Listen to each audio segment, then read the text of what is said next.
She is the cradle of Western civilization, the birthplace of democracy, art, and philosophy. But construction and excavation threaten to destroy her past. This could have been the disaster of the millennium. One of the largest engineering and archaeological feats in Europe is digging through layers of ancient history, transforming Athens into a 21st century metropolis. Now, the Athens subway on Modern Marvels. Greece. This beautiful mountainous country boasts hundreds of islands and 9,000 miles of shoreline. Athens, her capital, sits on Attica, a peninsula about 40 miles wide and 50 miles long. Ringed by mountains, high-rises share the Athens skyline with crumbling ancient structures. Here, the ancient and modern live side by side. Cars drive past classical triumphal arches that have survived millennia.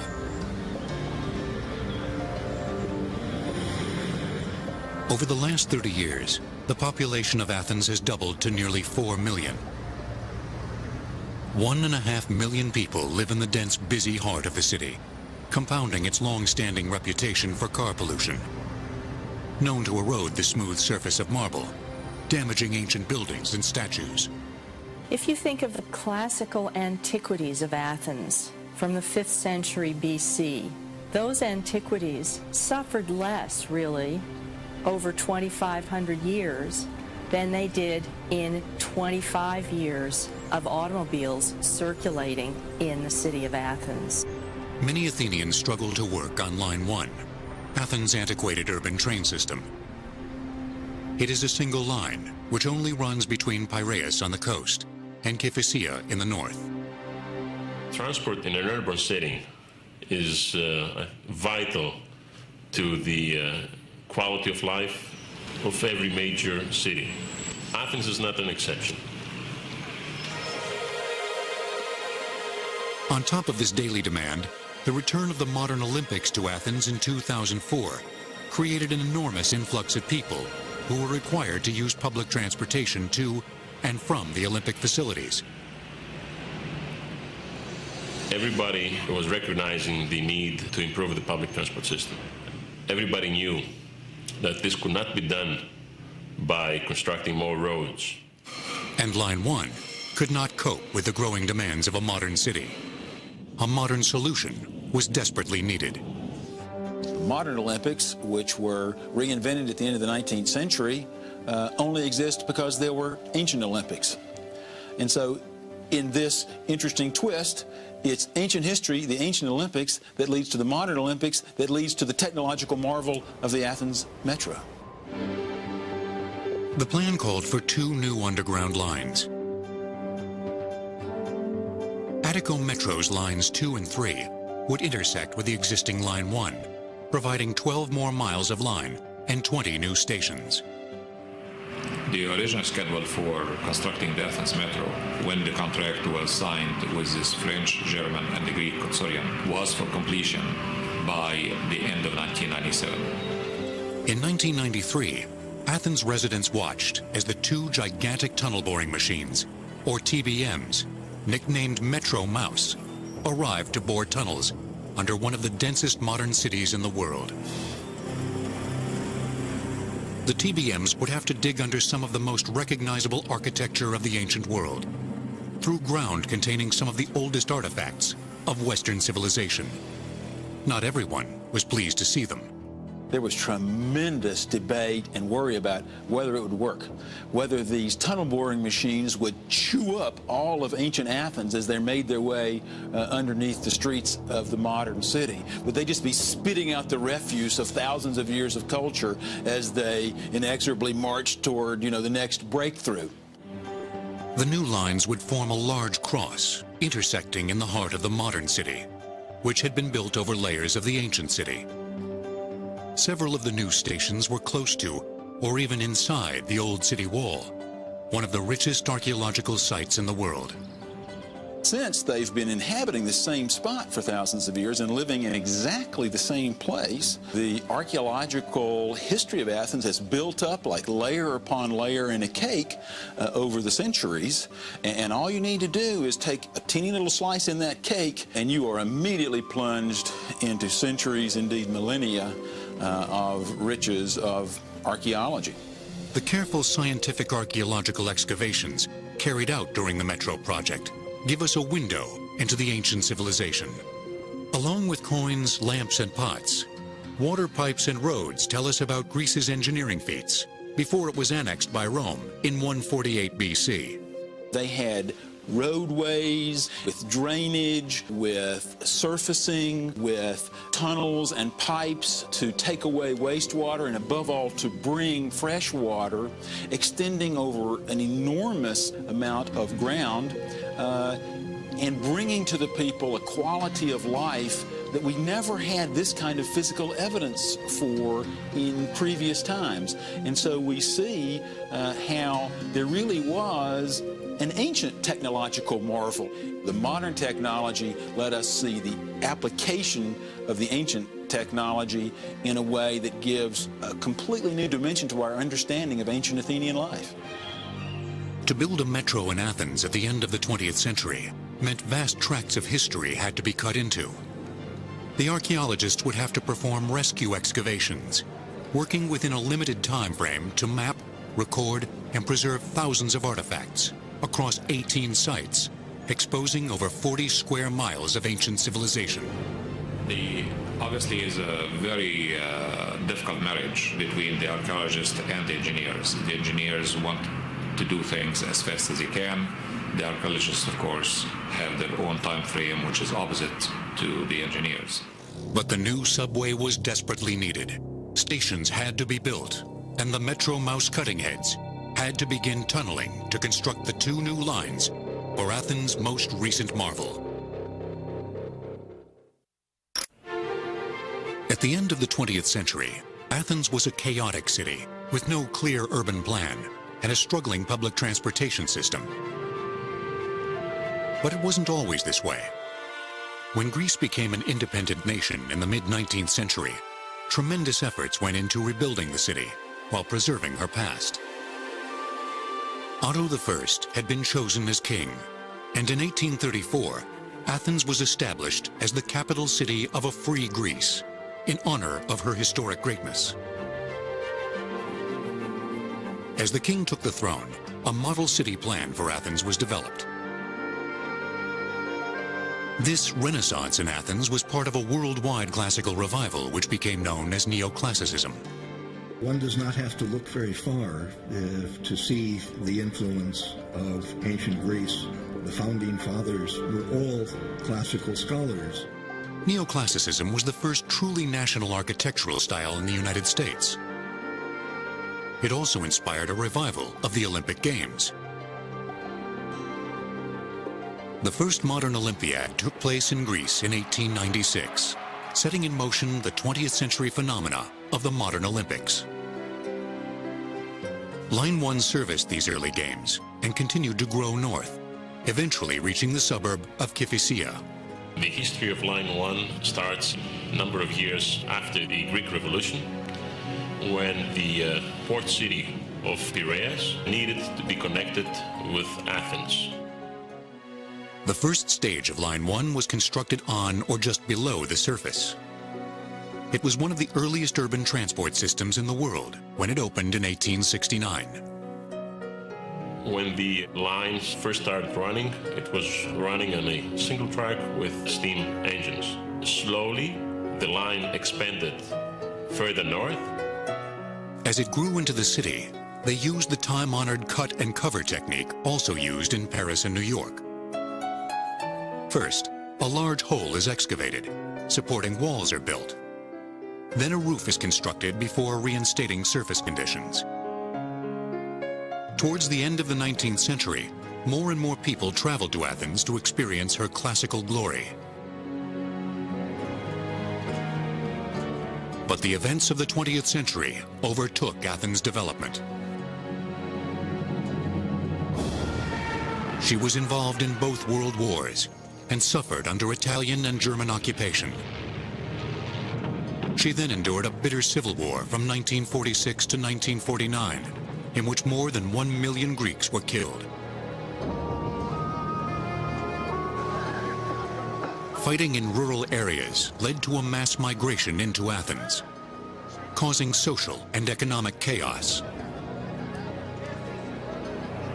The explosion of the development started after the Second World War. The government did apply many regulations, and they just let people to build high buildings in the center, and that created many problems. This caused an unplanned dense sprawl of poorly made housing.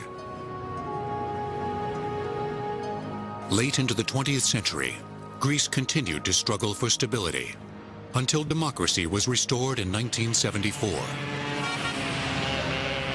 Today, Greece is a parliamentary republic. The crowded city, a result of its recent past, further complicated the engineering of the new Metró project. Lines 2 and 3 would radiate out in 4 directions from Syntagma Square, connecting the suburb with downtown Athens. It was impossible to open up huge cut-and-cover trenches in the middle of the city. Instead, the existing infrastructure forced Attico Metro to dig some of the central stations from the bottom up. A small service hole was dug, through which the giant station cavities were excavated under the bustling city. At interchange stations with Line 1, like Ammonia and Monastiraki, the old stations had to remain open and in operation throughout construction, creating even more of a challenge for the engineers. Outside of the city center, however, most of the new stations could be constructed in the same way as Line 1, using a modern version of the cut-and-cover technique. An open trench is excavated. The sides are retained by strutted or reinforced concrete pile walls. A waterproof membrane is then laid. Formwork follows. Finally, a slab roof is put in place, and the area above is backfilled. These stations then had to be joined by tunnels. 2 huge tunnel boring machines, or TBMs, specially designed by Mitsubishi in Japan, have been manufactured in France and were assembled on site. Each TBM was fitted with a 13-foot diameter cutting head, made up of 8 spokes, with drag bits and single disc cutters.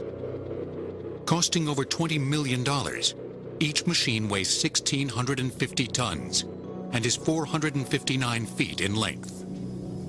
TBMs can excavate at depths of 20 to 92 feet below the surface. Deciding the depths of tunnels under Athens was crucial. In building a metro, you always want to make it as shallow as you can be and be in stable ground, because of course the shallower the metro, the cheaper it is to have escalators and elevators and stairways. But archaeologists were worried that tunneling at shallow depths could destroy historical evidence. Antiquities in Athens can occur anywhere between 20 centimeters below the surface of the ground, up to 15 or even 20 meters where the bedrock begins.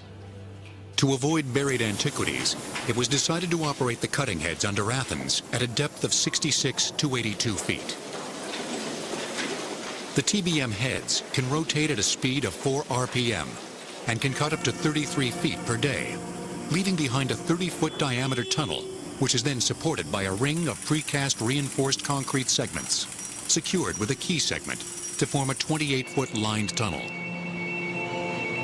But the huge TBMs vibrate as they cut through solid rock and have been known to cause subsidence.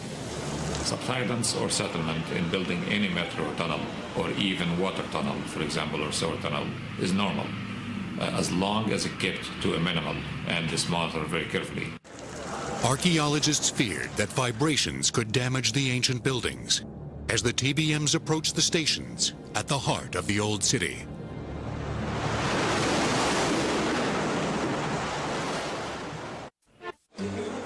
The Athens Metro is one of the biggest engineering feats in Europe and the largest construction project in Greece. By 1995, as the frames of the stations neared completion, giant TBMs began cutting through solid rock to join them together, tunneling under ancient Athens, one of the oldest sites of civilization in the world. The TBM is the preferred really method of tunneling if you can use it. So where you know that you have consistent ground for long distances. The TBMs are computer operated, electrically powered, and hydraulically driven. Up to 250 men work 24 hours a day, 7 days a week to man them in 3 shifts, contending with incredibly hot and humid conditions. Work only stops when the temperature rises above 100 degrees Fahrenheit. As the cutters break up the soil and rock, the debris is removed via conveyor belts, automatically loaded onto trains, and transported through tunnels to points where it is raised to the surface and taken away for disposal. As TBMs drive through Athens substratum towards already prepared station sites, their arrival generates much excitement.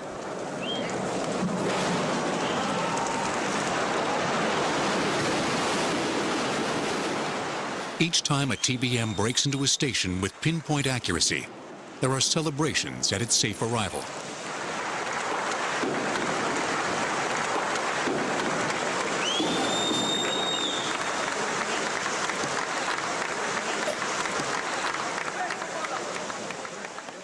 But the extraordinary geological conditions under Athens are very unpredictable.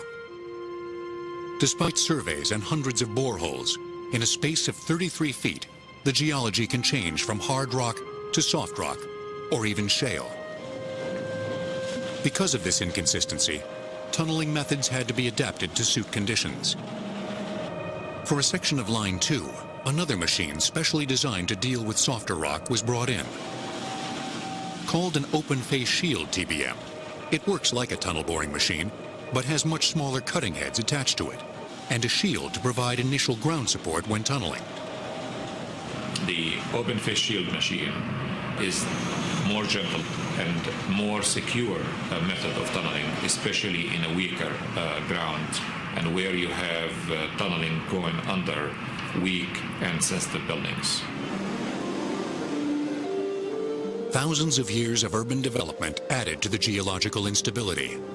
In areas like Panepistimiou, landfills and ancient water wells litter the naturally unstable subsoil. When the water vanished from the well had to be filled up. Usually it was filled up with rubbish, with broken pots that were useless for the household. Sometimes when a well was cut into, artifacts cascaded into the tunnel. If and when you discover something, then the involvement of the archaeologists become really the driving force, not the engineers. This ancient debris is a treasure trove.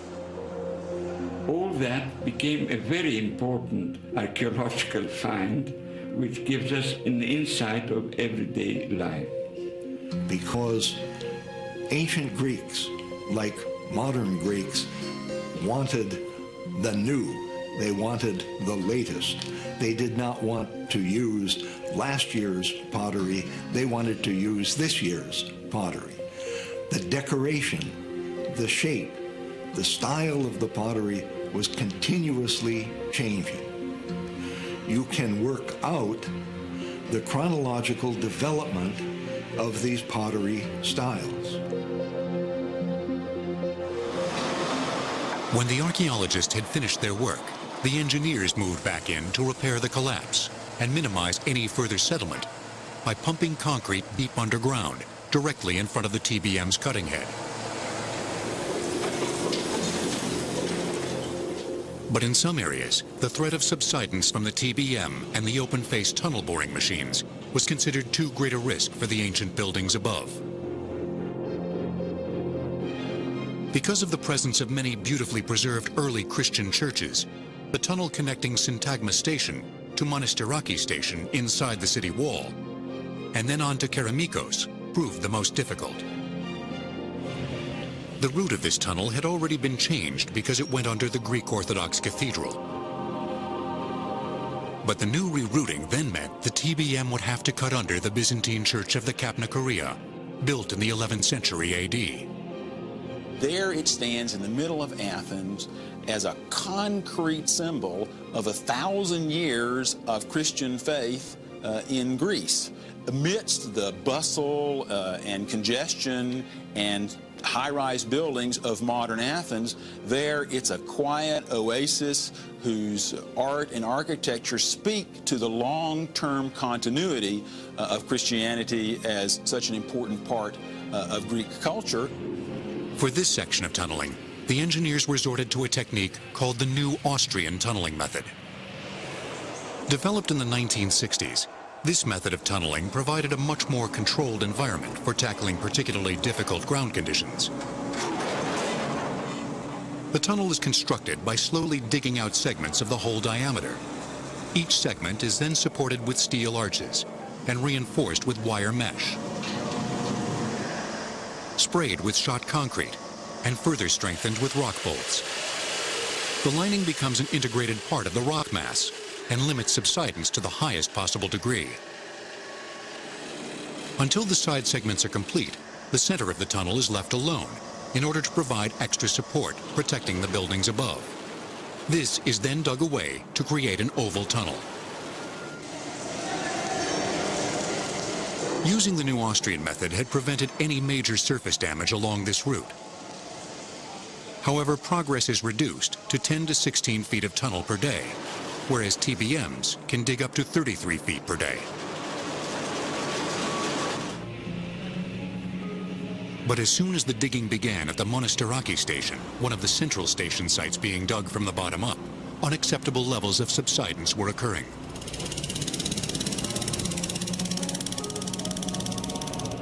Here in the middle of this difficult building site, the 17th century church of the Pantanassa had already suffered extensive structural damage from settlement. Right next to the Agora, the ancient marketplace in classical Athens, the area around the Monastiraki station is still a cramped, bustling market. The old Line 1 station had been built here over 100 years ago and is one of the interchange stations between Line 1 and the new Line 3. The old station had to remain open and trains in operation throughout construction. Along with difficult geological conditions, the presence of springs and old wells at the site further added to the problems of the engineers.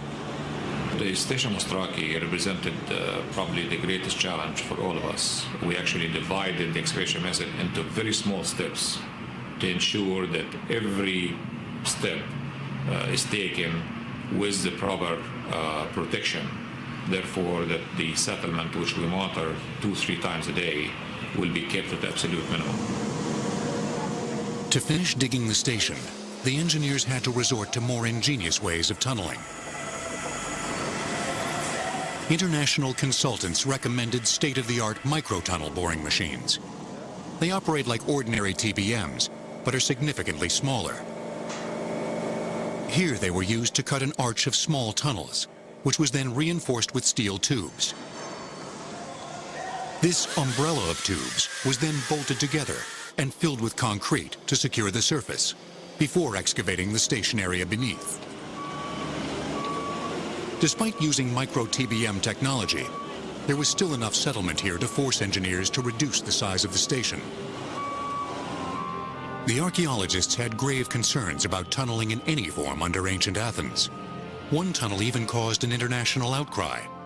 To connect Monastiraki to Keramikos station meant digging a tunnel under the sacred gate of the old city wall and under the ancient graveyards of Keramikos.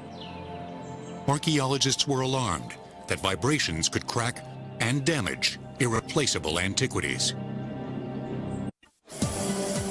Under modern Athens, engineers struggled with a variety of tunneling methods to cut through the unpredictable substratum in building the new lines 2 and 3 of the modern metro system. Alongside them, archaeologists struggled to conduct their work. The Ministry of Culture, working hand in hand with the engineers of Metró, had identified key areas of archaeological interest.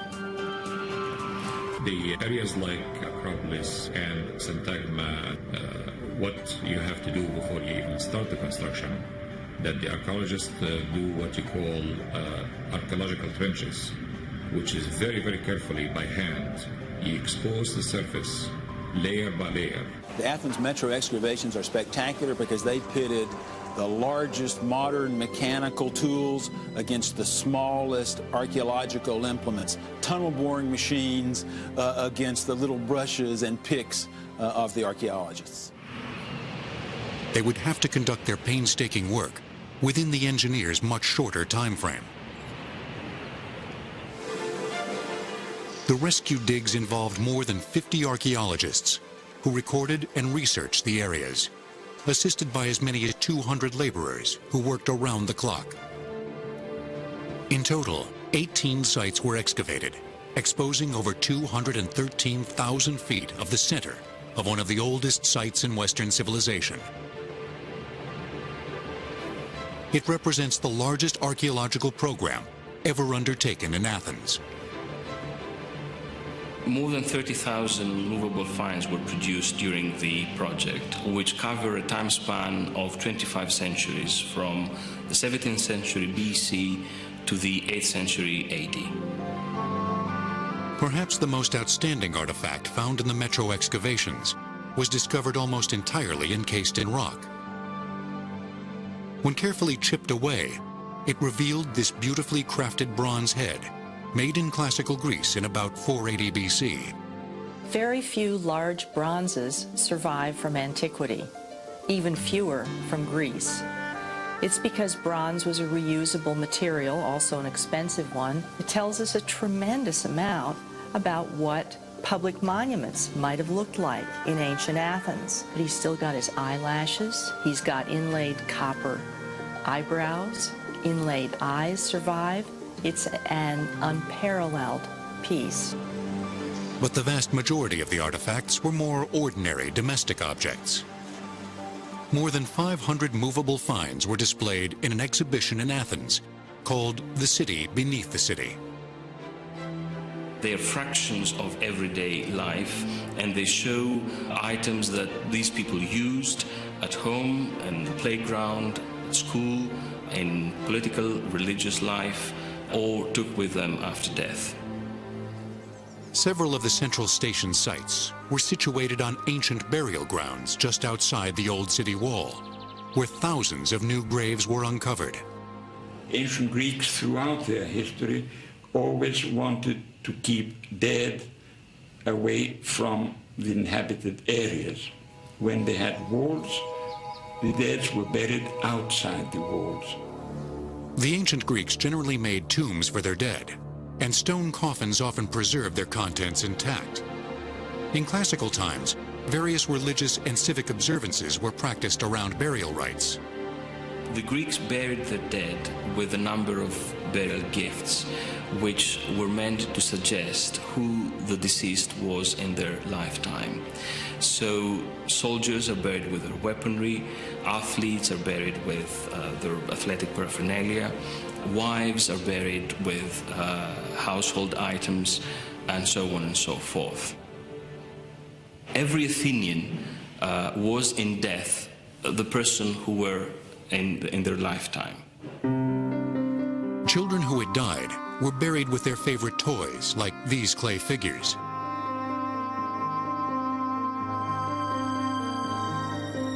Babies with their feeder cups or tiny pots containing food for them to take into the afterlife.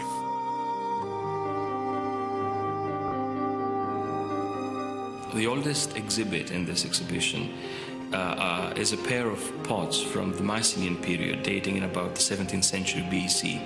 They come from the grave of a child in the area of the Acropolis station. This child's burial is unique for two reasons. One, that it belongs to a period of the Bronze Age civilization which is not well documented, the transition from the Middle Bronze to the Late Bronze or to the beginning of the Mycenaean era. And secondly, that the vases themselves are shapes that we normally associate with mature adults. At the Kerameikos station site alone, over 1,000 new tombs were found. Some graves had more unusual contents, like this one for man's best friend. Pet cemeteries are not a modern invention. This beloved pet was laid out there with his leather collar studded with bronze discs and actual glass perfume bottles in with him, which is surely an expression of the close bond between the family and this beloved pet. As the rescue digs came to an end, the bulldozers moved in. New stations and tunnels needed to be built. The most controversial stretch of tunneling to connect Monastiraki Station to Keramikos Station was to be cut under the ancient suburb of Keramikos. In the ancient world, Keramikos was described as one of the most beautiful districts of Athens. It was the potter's quarter, the place from which we get the word ceramic. Located just outside the old city wall in the shadow of the Acropolis, it is the site of the largest and most ancient cemetery yet to be found on Attica. It also bears testimony to one of the most tragic episodes in ancient Greece, a plague that devastated Athens in 430 BC during her war with Sparta. The great war that Athens fought with Sparta brought them behind their walls for defense, and a great epidemic struck them. This disease killed thousands, and as the excavation shows, led the Athenians to pile the corpses one on top of each other in these communal graves, giving up their traditions of individual burial because the tragedy was so overwhelming. The Greeks did not usually practice mass burial, but during the plague, wrote the Greek historian Thucydides, the Athenians were so sure that the end of the world was coming that they left their dead in the streets. Potentially, through DNA analysis, we might be able to settle some questions regarding the nature of this plague itself. What was the disease that carried off these citizens? We have descriptions of the symptoms in Thucydides. There has been a lot of speculation about what the actual disease was, but since we now actually have the bones of citizens that died as a result of this plague, we might in fact be able to pinpoint what precisely the nature of it was. Originally, a TBM was to have cut beneath the ancient fortifications, under the bed of the Eridanus River, which in classical times ran out of the city beside the sacred gate and on under the ancient graveyards. This plan caused a storm of opposition from archaeologists, who were concerned that the tunneling could damage irreplaceable antiquities. As a concession, and to ensure that there is not even slight possibility of any damage to the ancient cemetery, we agreed with the archaeologists to proceed using these new Austrian tunneling methods, which is much more careful and gentle method of tunneling. But still, the archaeologists were not satisfied. Documenetary finally agreed to reroute the tunnel. But to connect to Keramikos Station, which was already under construction, they would still have to cut under a corner of the cemetery. And that corner was below the Street of Tombs, in the Keramikos neighborhood containing important pieces of classical funerary art. The ancient sources tell us it was the most beautiful suburb of Athens. It was also the place where Athens commemorated its war dead, where the national memorial of the fallen soldiers was located, and where many tombs with beautiful works of art were placed. It was a sacred place of commemoration. The Greek, French, American, and German archaeologists joined hands to oppose the tunnel under the cemetery. The European Union stepped in, and by April 1998, the Greek government called a halt to tunneling under the cemetery. The Keramikos station was abandoned. In planning any project in an ancient city, you have to plan considering the impact of the archaeology. So we added 12 months to the schedule to allow for such activity. But Documenetary now believes that the archaeological digs delayed the project by up to 2 years, at a cost of nearly $50 million. Behind schedule and plagued by delays, the engineers struggled to complete the base project in time for the new millennium. After more than 7 years of construction, excavating 12 miles of tunnels and 20 new stations, alongside the largest archaeological rescue dig in Athens, the Athens Metro was nearly ready. Blessed by the Archbishop and opened by the President and the Prime Minister, the first stage of Athens' new metro was finally opened on January 29, 2000. Throughout the nearly $2.5 billion project, over 2 million cubic feet of concrete and 62.5 tons of structural and reinforcing steel were used. One of the disadvantages of building metros, that underground especially, that people do not see any development in the surface. So when we finally opened, every Greek came to celebrate that moment. Tickets were free for the first weekend, and over 900,000 people used the metro over those 2 days. That's 1 in 10 of the population of Greece.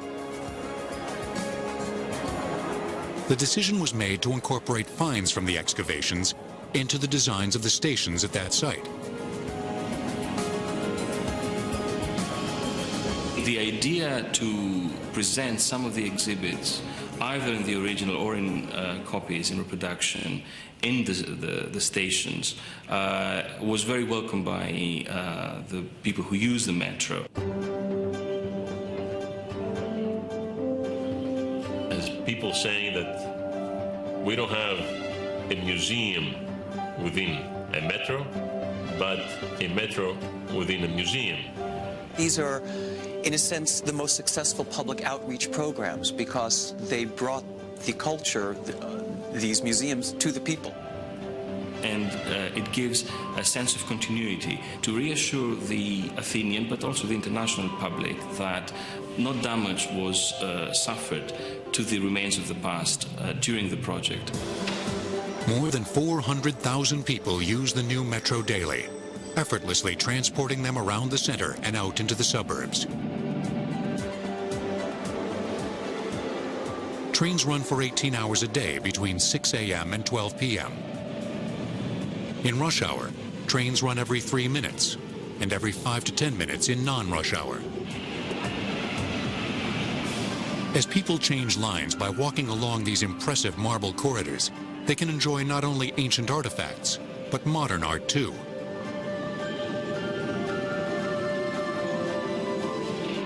The new metro system is not the biggest or the deepest, but mile for mile, it's very effective.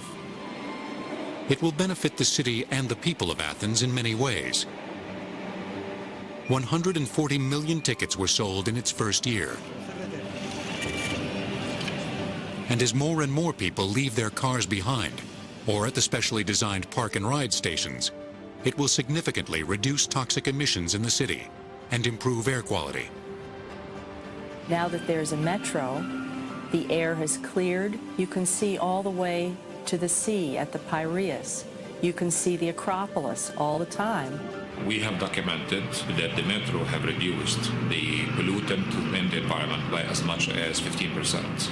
The number of pollutants will be decreased further as the metro expands to the out suburbs. But even this extended metro is only the beginning. It will not solve all of Athens' pollution and congestion problems.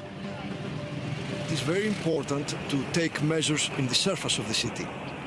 And these kind of measures are, for example, the creation of a network of tram, because tram takes room from the car. As do other forms of surface transport like buses. Athens already has the largest fleet of gas-powered buses in Europe.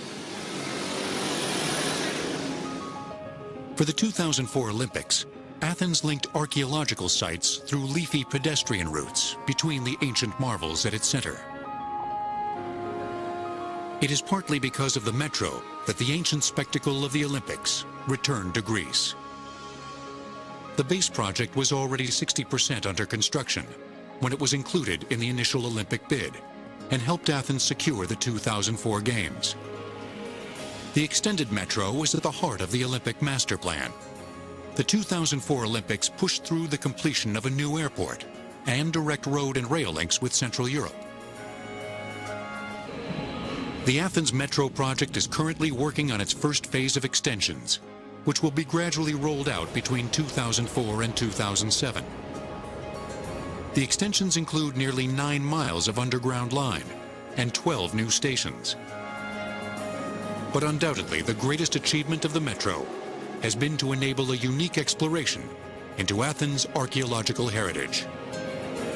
Although the project for the construction of the Metropolitan Railway was a great challenge for the archaeologists working in Athens, it also provided a very rare opportunity. I don't think anyone would have agreed for a proper excavation in the heart of Athens and Syntagma Square, for example, if it wasn't for something like the Metro project. In a modern city where working facilities for the general public have to be done, there is always a balance between the needs of the public and the scientific investigation. This marriage between progress and preservation has led to the discovery of thousands of everyday artifacts of extraordinary value, scientifically preserving the lives of everyday people of the past. There hadn't been these TBMs, tunnel boring machines, then there wouldn't have been any subway. If there hadn't been any subway, there wouldn't have been this massive archaeological project, the largest ever in Athenian archaeology. And if there hadn't been this massive archaeological project, then there wouldn't have been this flowering of knowledge about the life of the Athenians over thousands of years. The opening of the system was the proudest moment for all of us when you see the acceptance of the Greek public. And you see also the joy and the pride of the average Greek in having such a metro given to them for a generation. It gives a pledge that progress does not always mean the destruction of the past. When excavations started in Athens during the 19th century, everybody was excited about the past. And so you get neoclassical architecture, a kind of renaissance. I think the same thing's happening again now with the opening of the Metro. Everyone's excitement is renewed about the antiquities. Throughout history, Western civilization has been continually informed and inspired by the ancient Greek world and its love of beauty and wisdom. At the height of Athens' golden age, Pericles remarked, "What I desire is that you fix your eyes every day on the greatness of Athens and fall in love with her. Mighty indeed are the marks and monuments of our empire which we have left. Future ages will wonder at us, as the present age wonders at us now."